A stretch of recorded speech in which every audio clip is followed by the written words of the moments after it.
महाशिवरात्री निमित्त काशी विश्वनाथ, महाकालेश्वर, भीमाशंकर आणि त्र्यंबकेश्वरमध्ये दर्शनासाठी मोठी गर्दी दिसतेय। मंदिरावर आकर्षक अशी विद्युत रोषणाई करण्यात आली आहे। पहाटेपासूनच शिवभक्तांच्या मंदिरामध्ये रांगा सुद्धा बघायला मिळतात। काशी विश्वनाथ, महाकालेश्वर, भीमाशंकर आणि त्र्यंबकेश्वर या ठिकाणची आपण ही लाईव्ह दृश्य सुद्धा पाहू शकतोय। ही जी दृश्य आहेत ती गाभाऱ्यातली दृश्य आहेत आणि आपण पाहू शकतोय अतिशय सुंदर अशा पद्धतीने प्रत्येक ठिकाणी या ज्योतिर्लिंगांना सजवण्यात आलेलं आहे।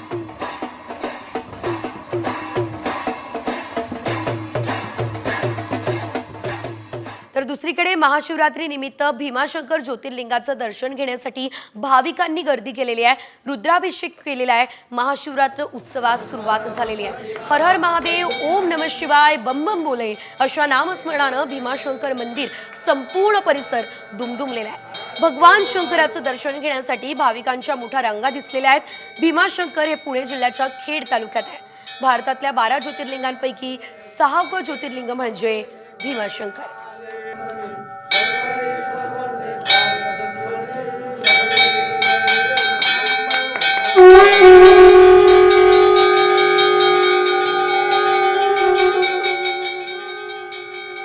तर थेट या संदर्भात भीमाशंकर मधून आढावा आमचे प्रतिनिधी रोहिदास गाडगेंनी घेतला। बघूयात। महाशिवरात्री निमित्ताने 12 ज्योतिर्लिंगापैकी एक असलेल्या भीमाशंकरला महादेवाची नगरी सजली आहे। विविध फुलमाळांनी भगवान शंकराचं हे मंदिर सजवण्यात आलेले आहे। संपूर्ण परिसराला विद्युत रोषणाई करत लखलखाट करण्यात आलेला आहे। महादेवाचा हा महान शिवरात्रीचा उत्सव या ठिकाणी होतोय। रात्री 12 वाजता शासकीय पूजा संपन्न झाल्यानंतर मंदिर हे भाविकांसाठी खुलं करण्यात आलं। साम टीव्हीच्या प्रेक्षकांसाठी आज महाशिवरात्री निमित्त थेट भीमाशंकरवरून हे दर्शन दिलं जाते। खरं तर महाशिवरात्रीचा उत्सव प्रत्येक भक्तांसाठी एक वेगळी भावना असते। या भावनेतून 12 ज्योतिर्लिंगाची यात्रा असेल, दर्शन असेल, या सगळ्या गोष्टी या ठिकाणी भाविक मोठ्या भक्तिभावाने करत असतो। भीमाशंकर परिसरामध्ये मोठ्या संख्येने भाविक या ठिकाणी दाखल झालेले आहेत। व्हिडिओ जर्नलिस्ट किरण काजळेसह मी रोहिदास गाडगे, भीमाशंकर, पुणे। तर कृष्णेश्वर मंदिरामध्ये भाविकांमध्ये फ्रीस्टाईल हाणामारी झाली आहे। दर्शनासाठी गर्दी झाली आणि भाविकांमध्ये धक्काबुक्की झाली आहे। मंदिराच्या दर्शन रांगेत भाविकांमध्ये हाणामारी झाली आहे, दर्शनासाठी गर्दी झाली आहे आणि त्यामुळे खरं तर ही संपूर्ण परिस्थिती जी आहे ती या ठिकाणी निर्माण झाली असल्याचं आपल्याला बघायला मिळते।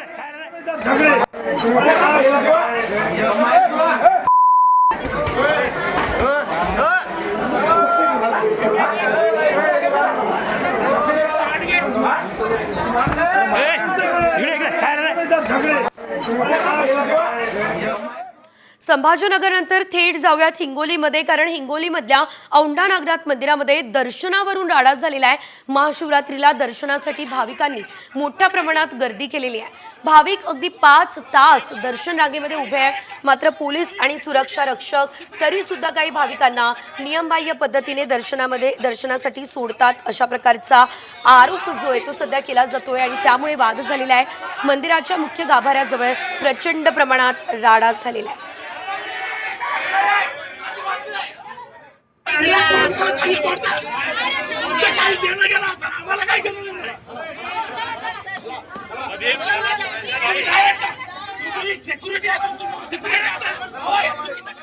आणि आता बातमी महत्त्वाची सविस्तर बघूयात। आक्रमणामुळे उद्ध्वस्त झालेलं सोमनाथ शिवलिंग पुन्हा एकदा चर्चेत आलंय।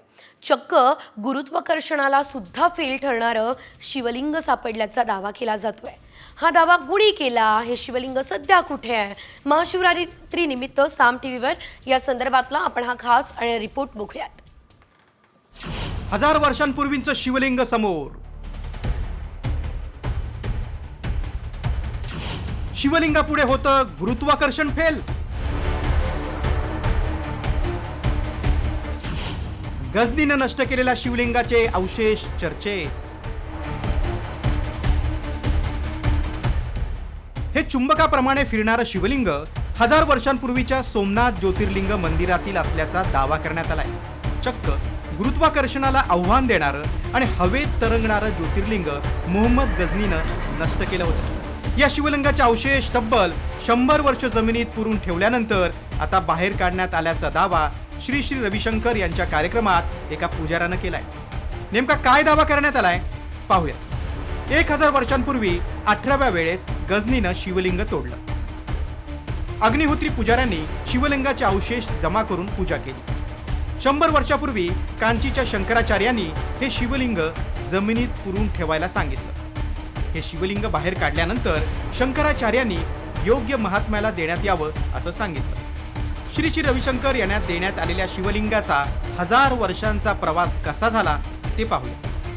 वैसे सोमनाथ जी में स्थापित करना है. वो मंदिर से तोड़ के जो बाहर डाल दिया, उसका काफ़ी संत लोग अपने अपने तरह से ले जाके ऐसा मूर्तियाँ बना के पूजा करते आया. उसमें से हमारा परिवार में भी आ गया. वैसे ही आया 1000 साल के ऊपर हो गया. फिर मैं भी करीब 20 साल तक अपना पूजा में रखे आया. मोहम्मद गजनीच्या आक्रमणामुळे नष्ट केलेलं शिवलिंग पुन्हा एकदा स्थापन करण्यात येणार आहे.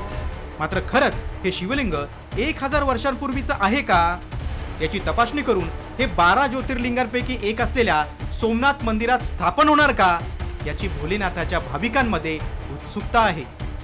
ब्युरो रिपोर्ट, साम टीव्ही न्यूज. तर महाशिवरात्री निमित्त आपण हा खास रिपोर्ट बघितला. यानंतर थेट जाऊयात अंबरनाथमध्ये. अंबरनाथ येथील प्राचीन शिवमंदिरामध्ये लाखो भाविकांनी मध्यरात्रीपासून दर्शनासाठी गर्दी केलेली आहे. तर हे मंदिर प्राचीन आहे. 5 ते 6 लाख भाविक या ठिकाणी दर्शनासाठी येतात. उल्हासनगर आणि अंबरनाथच्या मध्यावरती मोठी यात्रा या ठिकाणी सुरू झालेली आहे.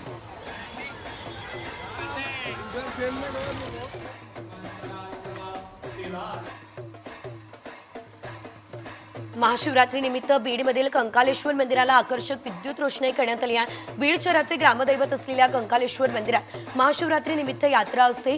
केवळ बीड नाही तर विविध ठिकाणाहून भाविक दर्शनासाठी न चुकता या ठिकाणी येतात.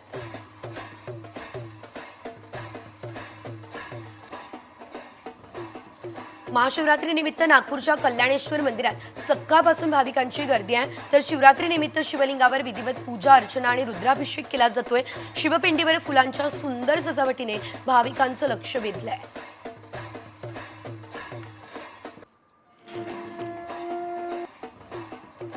जळगावचं ओंकारेश्वर मंदिर महाशिवरात्री निमित्त आज पहाटे 4 वाजेपासून भाविकांसाठी खुलं करण्यात आलेलं आहे. दरम्यान विविध कार्यक्रमांचं आयोजन झालंय. संपूर्ण मंदिर परिसर सजवण्यात आलेला आहे. मंदिरात 7 विशेष पर्वांमध्ये शिव अभिषेक करण्यात येईल. भाविकांना दर्शनाचा लाभ घेता यावा यासाठी पाईप रेलिंग देखील लावण्यात आलेली आहे. जुन्या मुंबई पुणे महामार्गाजवळ घोरावेश्वर मंदिराच्या पायथ्याशी महाशिवरात्री निमित्त सप्ताहाचं आयोजन झालं. या सप्ताहात राज्यातील नामवंत कीर्तनकारांनी आपली सेवा सादर केली. दरम्यान या सप्ताहानिमित्त महाप्रसादाचंही आयोजन करण्यात आलं. लोकाला मागतोय विनाकारण. आज महाशिवरात्री आणि यानिमित्त रायगडमध्ये शंकराच्या मंदिरात मोठी गर्दी झाली आहे. पहाटेपासून अभिषेक विधिवत पूजा करण्यात आलेली आहे. शिवकालीन वीरेश्वर मंदिरामध्ये आजपासून छबिना उत्सवालाही सुरुवात झाली आहे.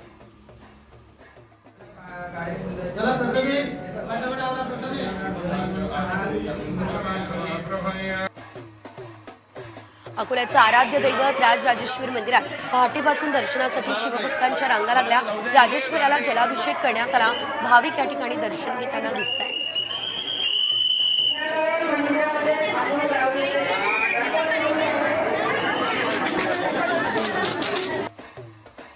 मुंबईमधल्या चांदिवलीमध्ये महाशिवरात्रीच्या पूर्वसंध्येला यात्रा आणि महाकाल अघोरी नृत्याचं आयोजन करण्यात आलं. यावेळी शिवशंकर आणि त्याच्या भक्तांचा नृत्य तांडव कलाकारांनी सादर केला. शंकराची पालखी काढण्यात आली आहे. शिवभक्तांच्या जोरदार घोषणांनी वातावरण शिवमय आणि भक्तिमय झालंय.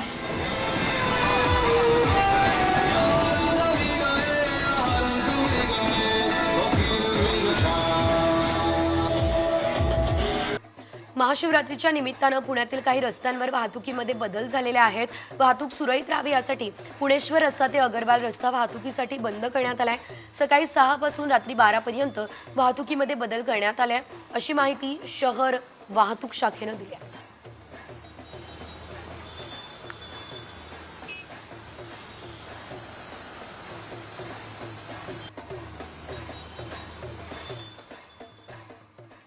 आणि आता बातमी तुम्हाला सावध करणारी आहे। जर तुम्ही बिटकॉइनमध्ये गुंतवणूक करत असाल तर जरा सावधान, कारण तब्बल 6,600 कोटींचा बिटकॉइनचा घोटाळा समोर आलाय।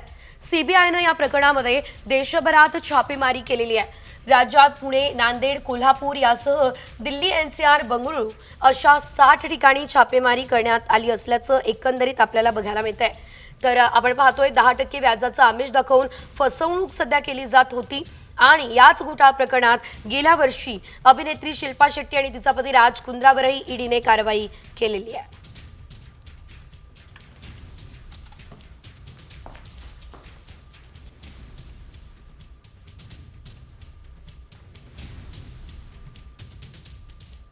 तर तुम्ही सुद्धा जर गुंतवणुकीचा विचार करत असाल तर आधी सर्व शहानिशा करा आणि त्यानंतरच गुंतवणूक करा। शिवाय आणखी काही मोठ्या आणि ताज्या अपडेट्स वेगवान स्वरूपात। पुण्यातील खराडी, चंदननगर आणि वडगाव शेरीमध्ये शुक्रवारी पाणी पुरवठा बंद असेल। चंदननगर या ठिकाणच्या पाण्याच्या टाकीच्या मुख्य जलवाहिनीच्या कामासाठी हा निर्णय घेतला गेलाय। शनिवारी उशिरा कमी दाबानं पाणी पुरवठा होईल। महापालिकेच्या पाणी पुरवठा विभागाकडून या संदर्भातली माहिती देण्यात आलेली आहे। विरार ते जलसार अशा बहुचर्चित रोरो सेवेचा शुभारंभ लवकरच होणार आहे। सागरी मंडळानं हे जाहीर केलं। रोरो सेवा सुरू होण्यासाठीचे काम जवळपास अंतिम टप्प्यात आहे। हे काम पूर्ण झाल्यानंतर या सेवेचा शुभारंभ होईल। ही सेवा विरार ते पालघर आणि पालघर ते विरार असा प्रवास करणाऱ्यांसाठी वेळ वाचवणारी ठरणार आहे। मुंबईमध्ये आता 25 फेब्रुवारीचा दिवस या महिन्यातला सर्वात जास्त उष्ण दिवस बनला। मुंबईचा पारा 39 अंशांवर पोहोचला। उन्हामुळे एकीकडे घाम तर दुसरीकडे प्रदूषणामुळे मुंबईकरांची चिडचिड वाढली। दुपारी ऊन जास्त असल्यानं त्या काळात बाहेर जाणं टाळण्याचं आवाहन आरोग्य तज्ज्ञांनी केलं। मंत्रालयात एका व्यक्तीने थेट 7व्या मजल्यावरून सुरक्षा जाळीवर उडी मारली आहे। पोलिसांनी वेळीच धाव घेतली। उडी मारणाऱ्या व्यक्तीला ताब्यात घेतलं। विजय साष्टे असं उडी मारणाऱ्या व्यक्तीचं नाव आहे। ते पुण्यातील रहिवासी आहे। जमिनीची फसवणूक झाल्याच्या पार्श्वभूमीवर त्यांनी हे पाऊल उचललं, ही माहिती पोलिसांनी दिली आहे। गुंड गजा मारणेला 3 मार्चपर्यंत पोलीस कोठडी सुनावण्यात आली। केंद्रीय मंत्री मुरलीधर मोहोळ यांच्या कार्यकर्त्याला मारहाण केल्याप्रकरणी मारण्याची कोठडीमध्ये रवानगी झाली। मोहोळ यांचा कार्यकर्ता देवेंद्र जोग याला आता गुंड गजा मारणेच्या कुडोळीतील काही लोकांकडून मारहाण करण्यात आली। न्यू इंडिया कोऑपरेटिव्ह बँकेच्या लॉकरची क्षमता आणि बॅलन्स शीटमध्ये मोठी तफावत असल्याचं समोर आलंय। बँकेच्या लॉकरची क्षमता 10 कोटींची असं असताना बॅलन्स शीटमध्ये 112 कोटींहून अधिकची रोकड दाखवण्यात आली। बँकेवर निर्बंध टाकण्यापूर्वी आरबीआयनं बँकेचे लॉकर तपासले। 122.28 कोटी रुपये लंपास झाल्याचं समोर आलं। नीलम गोरेंनी केलेल्या विधानानंतर उद्धव ठाकरे गटाच्या महिला आक्रमक झाल्या। बुलढाणा जिल्हाधिकारी कार्यालयासमोर नीलम गोरेंच्या फोटोला जोडे मारत निषेध व्यक्त करण्यात आलाय। उद्धव ठाकरेंवर टीका केली की पदं मिळतील या लाचारीतून गोरेंनी केलेलं हे विधान आहे, असा पलटवार जयश्री शेळके यांनी केला आहे।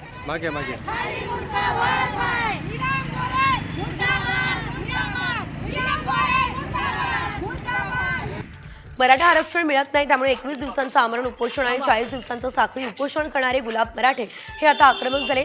त्यांनी अंगावर पेट्रोल टाकून आत्मदहनाचा प्रयत्न केला। पोलिसांनी पेट्रोलची बाटली हिसकावली आणि त्यामुळे मात्र अनर्थ टळला।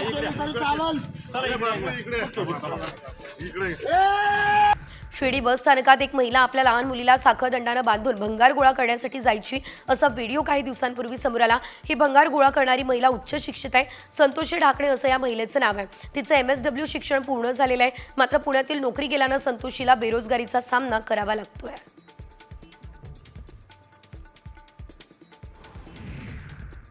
आणि आता 10वीच्या विद्यार्थ्यांसाठी एक मोठी बातमी, कारण 10वीची बोर्डाची परीक्षा आता वर्षातून 2दा होणार आहे। 2026 पासून या निर्णयाची अंमलबजावणी होणार आहे।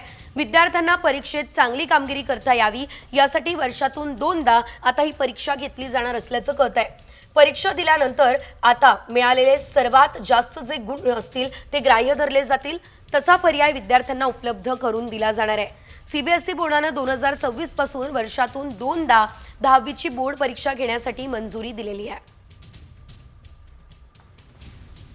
ग्राफिक्सच्या माध्यमातून सविस्तर अपडेट। 2026 पासून वर्षातून 2दा 10वीची परीक्षा घेतली जाणार आहे। वर्षातून एकदा परीक्षेला बसण्याचा किंवा दोन्ही परीक्षा देण्याचा पर्याय हा उपलब्ध असणार आहे।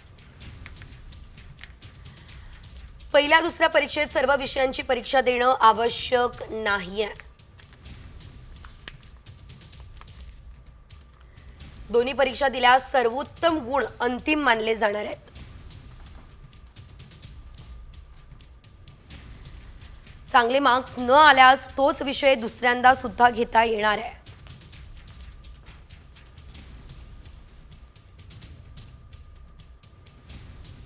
तर सीबीएसई बोर्डानं हा जो नवीन निर्णय जारी केलेला आहे हेच एसएससी बोर्डात सुद्धा लागू होणार आहे का हे बघणं अतिशय महत्त्वाचं असेल. शिवाय राज्यभरातल्या सर्व मोठ्या आणि महत्त्वाच्या घडामोडी त्यांचा आढावा वेगवान स्वरूपात 36 जिल्हे 36 रिपोर्टर्समध्ये. नाशिकमध्ये भांगेच्या गोळ्या तयार करणाऱ्या कारखाना हा आता उद्ध्वस्त करण्यात आला. भांग विक्री करणाऱ्यांना दोघांनाही पोलिसांनी ताब्यात घेतलं. कारखान्यावर छापा टाकत 6,72,000चा मुद्देमाल हस्तगत करण्यात आला. नाशिक पोलिसांच्या अंमली पदार्थ विरोधी पथकानं ही कारवाई केलेली आहे. या प्रकरणी पोलिसात गुन्हा सुद्धा दाखल करण्यात आलेला आहे.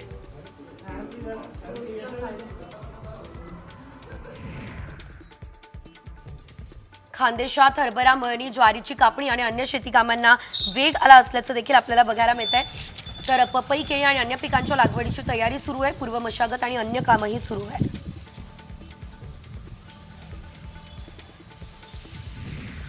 सोयाबीन आणि कापूस उत्पादक शेतकऱ्यांना 5,000च्या अनुदानाची अद्यापही प्रतीक्षा आहे. शेतकऱ्यांनी ई-केवायसी प्रक्रिया पूर्ण केली आहे. आर्थिक मदतीच्या ते प्रतीक्षेत आहे. शेतकऱ्यांना अनुदान मिळावं यासाठी जिल्हा प्रशासनाने राज्य सरकारकडे पाठपुरावा करावा ही मागणी शेतकऱ्यांनी केली आहे.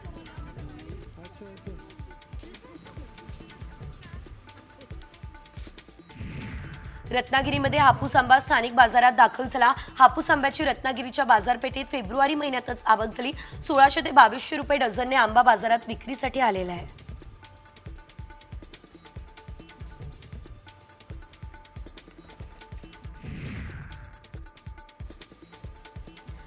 केळीचा भाव प्रति क्विंटल 100 ते 200 रुपयांपर्यंत कमी झाला. केळीच्या आवकेत काहीशी वाढ झाली आहे. कुंभमेळ्यासह महाशिवरात्री निमित्त आलेली मागणी पूर्ण झाल्यानं केळी दरात किंचित घट दिसते आहे. सध्या बाजारात सरासरी 2,000 ते 2,100 रुपयांचा सरासरी दर मिळतोय.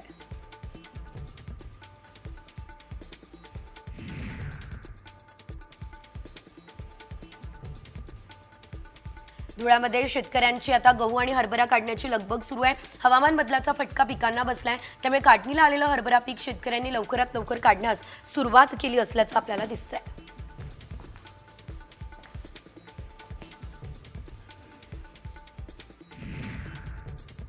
आणि आता बातमी अतिशय मोठी आहे कारण 7/12 उतार्याबाबत ही मोठी बातमी आहे. कारण आता पोट हिस्स्यांना देखील नकाशे मिळणार आहे. एका 7/12 उतार्यामध्ये अनेक खातेदार असल्यानं पोट हिस्से तयार केले जातात आणि या पोट हिस्स्यांमध्ये जमीन मालकांना मात्र एकाच 7/12 उतार्यावर अवलंबून राहावं लागतं. मात्र पोट हिस्स्यांना नकाशे मिळणार. खातेदारांमधला भावकीमधला वाद मिटण्यास मदत होईल. राज्यात 12 तालुक्यांमध्ये हा प्रकल्प प्रायोगिक तत्वावर राबवला जाणार आहे. लवकरच त्याला मुहूर्त मिळेल असं देखील सध्या तरी सांगितलं जात आहे. एका 7/12 उतार्यामध्ये अनेक खातेदार असल्यानं त्याचे पोट हिस्से होत असतात. प्रत्येक 7/12च्या पोट हिस्स्याची मोजणी आणि नकाशा आता मिळणार आहे. जमिनीची नेमकी हद्द करणार आहे. हद्दीवरून होणारे वाद सुद्धा टळणार आहेत. खरेदी विक्रीसाठी इतर खातेदारांच्या संमतीची गरज मात्र भासणार नाही आहे. पोट हिस्सेदारांना बँकांकडून कर्ज मिळण्यासाठी सुद्धा मदत होणार असल्याचं कळत आहे.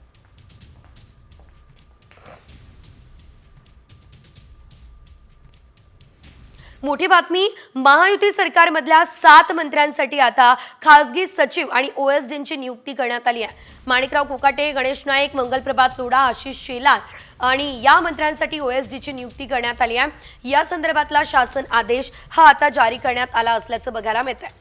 तर पीएस आणि ओएसडी यांची नियुक्ती मुख्यमंत्री करतात असं विधानमंत्री माणिकराव कोकाटेंनी केलं. त्यानंतर त्यांची मोठी चर्चाही झालेली होती आणि आता 7 मंत्र्यांसाठी ओएसडी नियुक्त करण्यात आलेली आहे. ग्राफिक्सच्या माध्यमातून या संदर्भात सविस्तर अपडेट आपण जाणून घेतोय. डॉक्टर भवानजी आगे पाटील विशेष कार्यकारी अधिकारी, मंत्री गणेश नाईक. डॉक्टर भवानजी आगे पाटील यांच्या संदर्भात आपण बघतोय. कार्यकारी अधिकारी मंत्री गणेश नाईक असतील. मंत्र्यांसाठी ओएसडी आणि प्रशांत पाटील विशेष कार्यकारी अधिकारी, मंत्री जयकुमार रावळ. राजेश मुरे विशेष कार्यकारी अधिकारी, मंत्री आशिष शेलार. तर डॉक्टर सुबोध नंदागवळी ओएसडी मंत्री माणिकराव कोकाटे यांचे. एकंदरीत आपण पाहतोय मंत्र्यांसाठी आता OSD नियुक्त केले जात आहे आणि त्यासाठी ही काही महत्त्वाची नावं सुद्धा समोर आलेली आहेत.